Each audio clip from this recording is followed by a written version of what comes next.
Hello, ladies and gentlemen. Today we're going to find out whether the specifications of some of the LED stripes are correct or not. This LED stripe is the most high-power LED stripe that you will find on the market.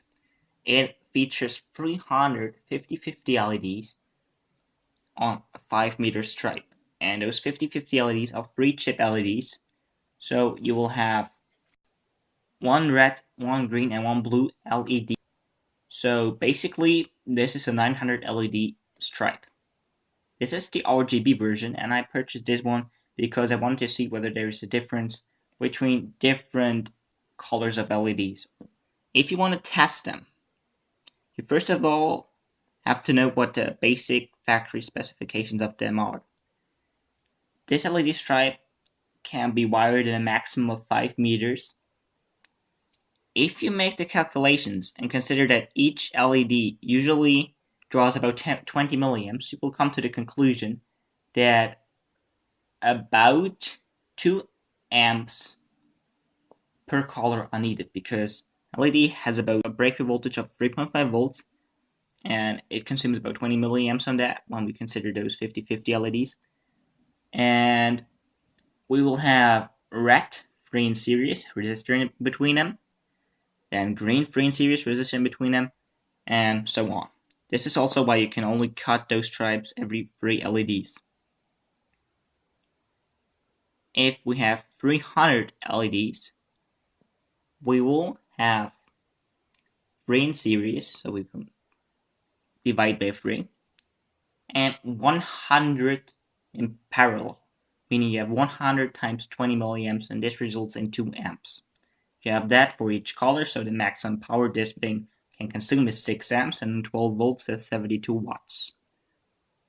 With some cheap Chinese RGB LEDs, you will get about 30 lumens per watt if you're lucky. So we will look at about 2,000 lumens with one of those stripes, which is basically 275 light bulbs. So if you want to test them, you also need a 12 volt power supply or power source with an amp meter. You should go to straight 12 volts because everything that's over 12 volts can definitely harm the LEDs. If we look at a connector, we have negative, red, green, and blue. Hook up negative to negative, and we will hook up the positive to one of the colors, in this case blue. And as we see, nothing happens, because the black thing, which actually should be negative, is positive. We will see that it draws 1.2 amps on 12 volts. So each LED does not have 20 milliamps, but it only has 12 milliamps. This is quite weird. I expected it to be even less because the LED stripe is not as bright. This probably leads us to the fact that the LEDs don't even have about 30 lumens per watt, but even less.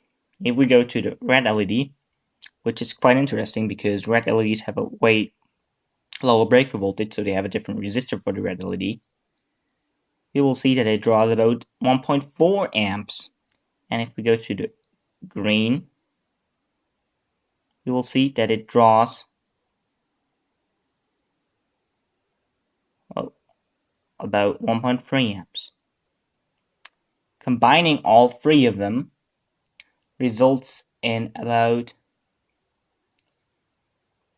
4 amps, which is 48 watts and not 72 watts. So it's only 2/3 of the claimed power. But anyway, this stripe is quite bright, and considering this thing to be about 25 lumens per watt, we will have about 1,300 lumens, which can be a low quality 100 watt light bulb, and that's quite okay if we consider this thing only costs about $9 shipped. So yeah, it should be quite an informative video and should show you how high quality those stripes actually are. So I hope we'll see each other in the next video, and goodbye.